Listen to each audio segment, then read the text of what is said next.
So the treasure within tells you about Mr. Hafiz Contractor and how he struggled to become successful, how he achieved what he did in life, and he also won over his different problems in education when he thought himself to be really somebody who cannot study much, but then he picked himself up and he did very well in his board exams. Okay. So we are going to continue from page number 27. Okay. So see, yes, he talked about the photographic memory which he had. The photographic memory which was like a talent that he possessed, that is the moment he saw something in front of his eyes, he would have it captured in his memory like a photograph. Okay, and then he can recall it backwards anytime. Now some of you might have this kind of memory, and it's really, you guys are really fortunate because you do not have to work. That means obviously that's a talent, but you can also build it up. Okay, you can also build it up. It's something that you can try to do. Okay, especially in many subjects which require you to remember the graphical representations. Okay, so when you were in school, Miss Bela Raja is asking him. Yes, when you were in school and you were doing badly, did the teachers pull you up and how did you feel? Pull you up means maybe to tease somebody, okay. That is just the teachers sometimes took him up from his bench, or did they punish him, or did they make him feel small because of the way he was doing in his studies. So she is trying to ask him that did the teacher segregate you, did the teacher ever punish you, did the teacher ever made you feel a little bit less than others? And he says, I never felt anything on being pulled up. I used to be so interested in playing, I would receive a caning every week. Okay, so every week he will get a beating with a cane, that is a caning. Okay, that means cane is like a long thin stick which when hit it creates a lot of anyway, you might not have an idea of it right now, because nowadays it is not really welcomed that teachers will beat students, but previous time it was like a part. That means whenever a teacher entered the class, they would carry a stick with them. Okay, so this was something they were more habituated. You can ask your parents, they were much more habituated with this. Anyway, so he said that I would receive a caning every week. When you knew that you had incurred the wrath of your teacher by not doing your homework or by behaving badly, when you knew you would get a caning, what was the state of your mind? Okay, so she is just asking questions about his student's life. That is, when you knew that your teacher has become angry and your teacher is going to beat you, what kind of emotions did you feel? State of mind. Just lift up the hand and they would cane you. That means put your hand like this, okay, because you know they would cane you in your hand like this, and I would just simply give my hand to the teacher and they will cane me. What is there to think about? It would hurt badly, and then I would have to forget about it because I want to go and play. Okay, because playing was a big part of his childhood days and his student life. That was the focus of his student life. So even though the teachers hit him with a cane, it was just a temporary moment for him. He did not carry that impression in his head or carry any kind of grudge for the teacher because they have punished him.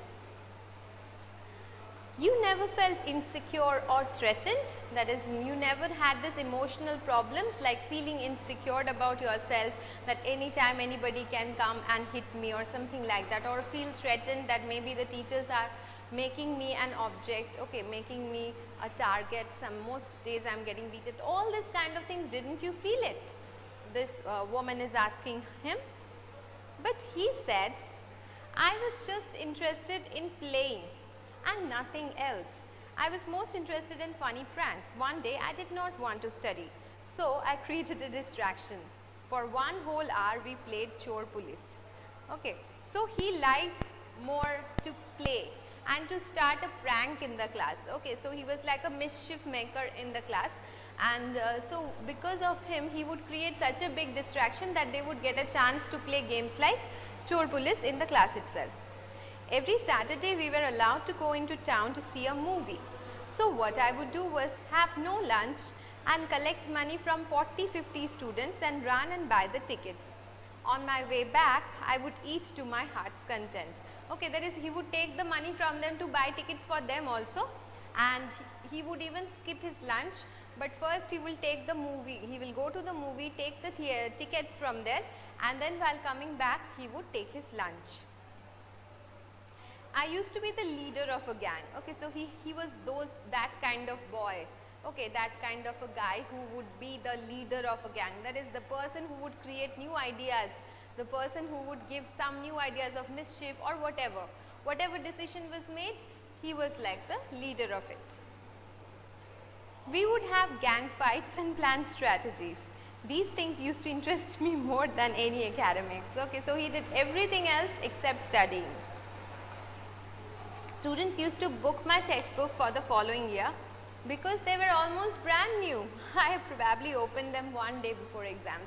So, you know, this system, if you have studied in Kendriya Vidyalaya or any government sponsored schools, you might have an idea of it, or if you have seen somebody studying in such schools, the books are circulated. Okay, they are given for free to the students and they are circulated. That is, they are given, suppose you are in class 8, so for class 8 a batch of books will come.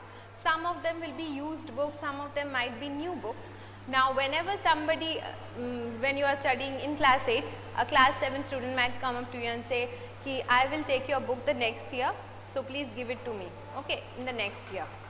This is something very common in government schools, where books are given for free. Nowadays, every classes they get new books, but still some of the old books are also circulated, okay. Next. So, his books would be very, that means everybody would like to take his books because he never opened his books and his books were almost brand new. Now, come to the second part. How did you get into the field of architecture? In the college for architecture, nobody who had got below 80 to 85% was allowed to enter. I had only 50%. I wanted to join the army. I got my admission letter, but my aunt tore it up. Then I decided that I wanted to join the police force. So, he had an adventurous kind of mind. He wanted to be in the army, he wanted to be in the police force. My mother said, don't join the police force, just do your graduation. So, I went to Jai Hind College in Bombay. There, I was to take either French or German. Though I had studied French for 7 years, I did not know 7 words of French. That means French was like a subject which was taught in their school, probably the school in which he went to, but he had no idea about French language. So, I took German. Then my German teacher died. The college told me that I could change the college or take French. Now, who would give me admission in another college? I had got admission to Jai Hind by influence. Okay, so now he was worried because he had already got admission in this college because of his poor marks. It was not easy for him to get admission in any college, and so he had got into this college because of influence. Okay, some kind of influence was there, maybe somebody whom he knew.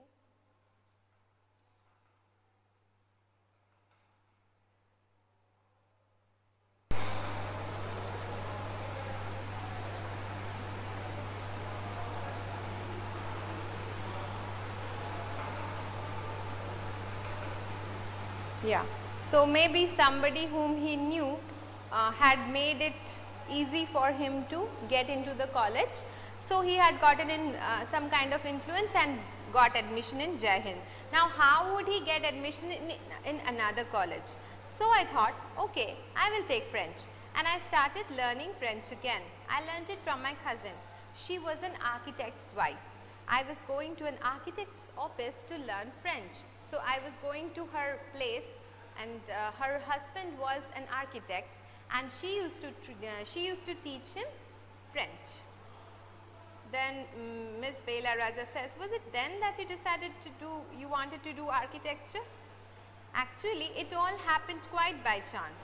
In the architect's office, I saw somebody drawing a window detail. A window detail is a very advanced drawing. I told him that his drawing was wrong, that the window he had drawn would not open. So, he had very good technical knowledge. Okay, he was a sharp brained kid. He was somebody who was very sharp. He had good ideas of things, But because he had not put his intelligence to good use, that's why probably, or maybe he had started studying very late in his life, that's why he did not perform well, but he had a very good intelligence. He then had a bet with me, and so some guy was drawing a picture of a window, okay, and he looked at the picture and he said to the architect, obviously he was an architect, that this window which you are drawing is fine, but it will not open the way you are drawing it. He then had a bet with me, and later he found that indeed his drawing was wrong. My cousin's husband was surprised. He asked me to draw a few specific things which I immediately did. He asked me to design a house and I designed a house. After that, he told me to drop everything and join architecture. We meant to meet the principal of the college, means of Jai Hind College. The principal warned me, I will allow you to take part in the entrance exams, but if you do not do well, I will not allow you to join. So, he took the initiative and took him to the, yes, instinct of architecture.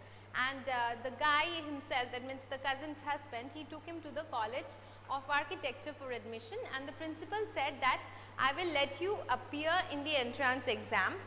So, if you are not able to pass in the entrance exam, then I will not let you join. I got an A+ in the entrance exam, and from that day it was a cakewalk. It was a cakewalk means it was very easy for me, because suddenly, because of a chance encounter, he discovered the hidden talent that he had. Okay, the way why he was special, he was a specially abled boy and he had a talent for drawing things, for drawing plans, for designing houses, that is architecture. He had a talent for that, and because of a chance encounter, he did it. I never made a plan, but I knew how something looked like from the top. That is, I had never known what a section was, but I knew if you cut a plan, what it would look like. I stood first class throughout after that. I believe that all this understanding came from what I used to play and do during school, because all this time that he had been playing, okay, he had not actually wasted his time, but rather in the fields he had learnt a lot of different skills which helped him, okay, because this is true. That is, not everything can be studied in books. You have to go out, you have to mix with people, you have to strategize stuff, and nowadays it's not possible for you because of the current situation, but obviously when the situation changes, you again start to go outside, to play, to spend at least some times in the company of people like you. Okay. Now, he had understood a lot of things about problem solving, about designing things from his time in the field.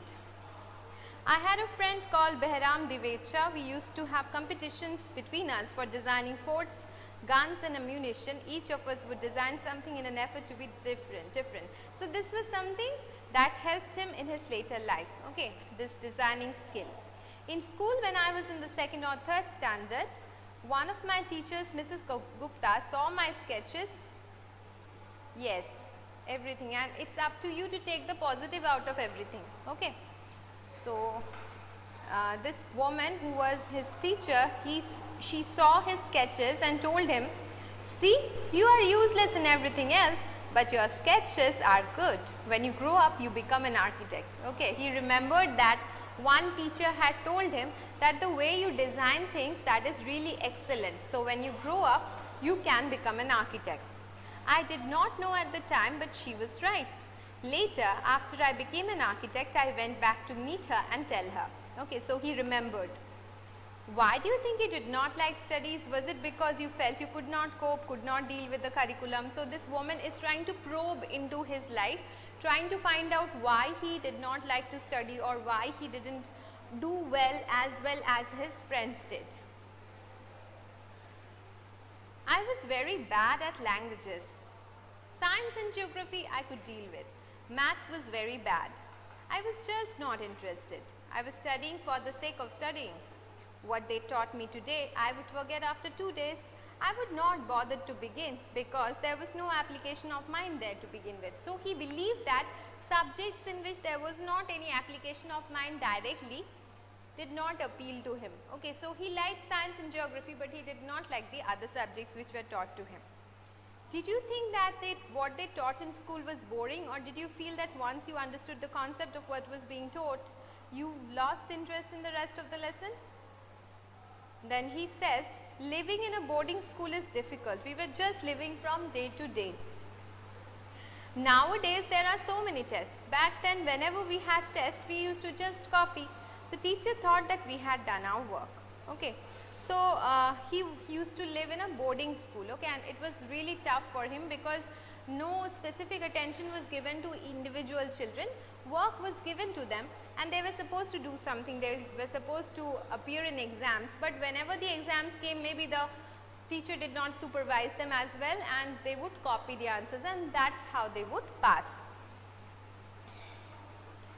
There is a contention that giftedness and learning disabilities go hand in hand. Do you think this applies to you? So he says, she says that there is a contention, there is a belief among many people that giftedness and learning disability. Now this is something which I believe in from my personal interaction with a few students, that I have seen this also, that certain children who look like they suffer from learning disability are actually gifted in one way or another, or maybe in many ways. So the task is to help them understand what they are good at and to make them feel that even though you are not good at everything, you can be at least average in all things and be very good at the thing you love. Okay. So giftedness, a gifted child and a child who is suffering from learning disability are sometimes the same. Okay. A child who looks like they are not able to learn as well as others, they are actually probably very gifted. Okay, and they are so gifted that ordinarily we are not able to grasp their giftedness. Okay. So this is something which Miss Bela Raja wants to ask from him. Well, take some students from my class. Those who always stood first or second are today doing very ordinary jobs. Okay, that is, those who were performing well in his class, they are now doing ordinary jobs. But this does not apply to all of you. So don't always think that coming first or second in class is like something bad. It's not at all. It means that you can be very good at something. Whatever it is, be very good at it. If you are very good in academics, you have a very bright future. If you are very good in sports, you have a very good future, and in many different fields. Okay. Then he's just said his experience. I have come across this situation in so many different places where people tell me that their class toppers are doing very ordinarily today. In school, I think living our lives there made us street smart. I have learnt more by doing what I did on my own than what academics would have taught me. Yes, only academics cannot teach you to succeed in life. You need a lot of different things. Okay, you need a complete knowledge of life. You need to play. You need to socialize. You need to learn a lot more outside the books. I'm sure you all do that. Okay, and you need to interact with what is happening around you. BR is saying,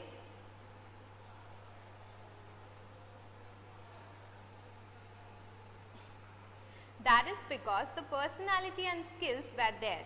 You were able to find expression in a manner you were comfortable with, and you defied every rule so that nobody would stop you from doing what you needed to do. So Miss Bela Raja is complimenting him. I'm just skimming through these portions. Okay, this is a very same kind of things we are discussing over and over again. So I'm just skimming through this portion.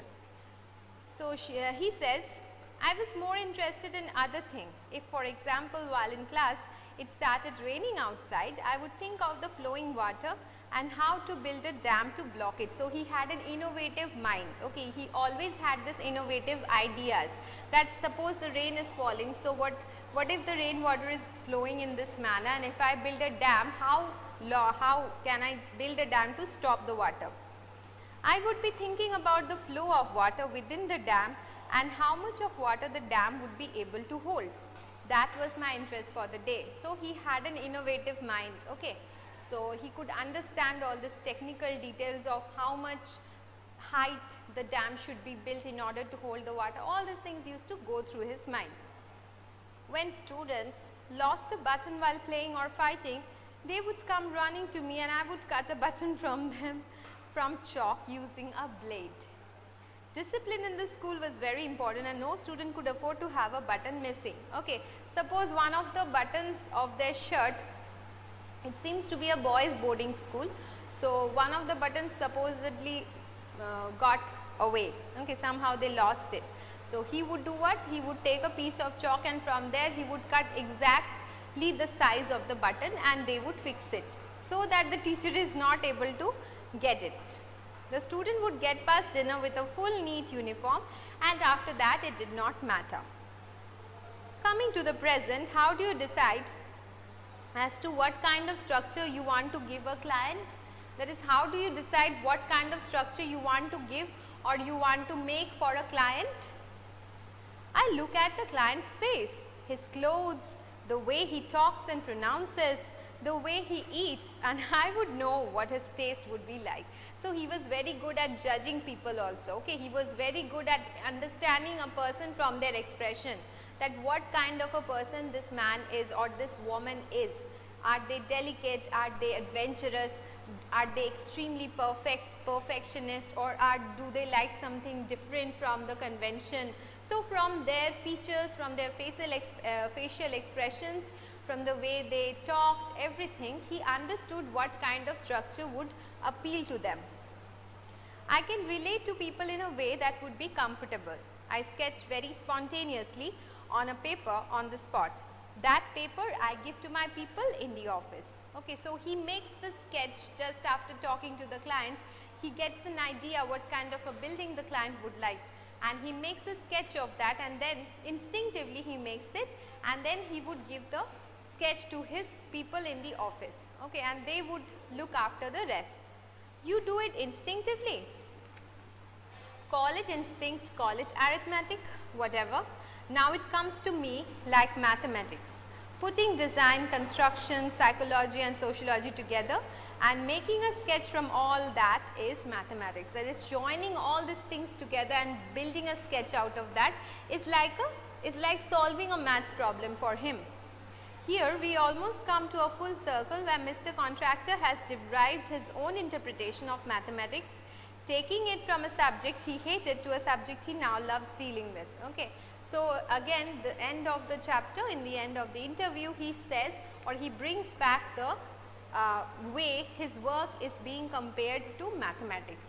Okay, I think you did not have any trouble in understanding. No need to go into many specifics. Write the answers in your copy. I will be discussing them, or maybe you can write it on your own. Let's just go through the question answers which are given.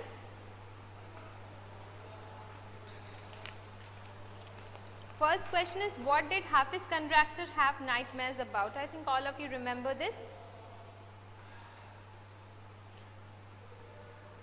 Nightmares were about appearing in examinations, right? I think that as far as I remember.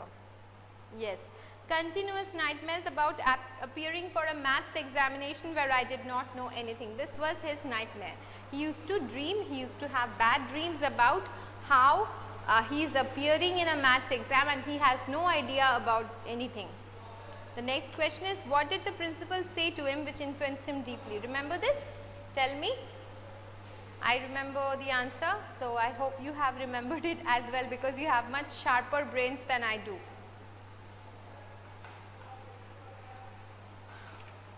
The principal did what? He kind of influenced him by saying what?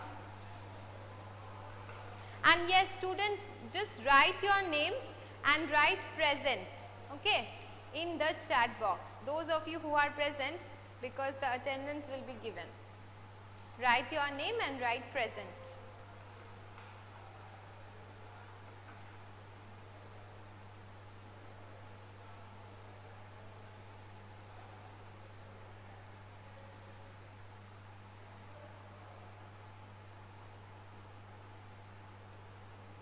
His okay, Neshat has written the answer. His principal told him that he was a very bright student, but he never studied.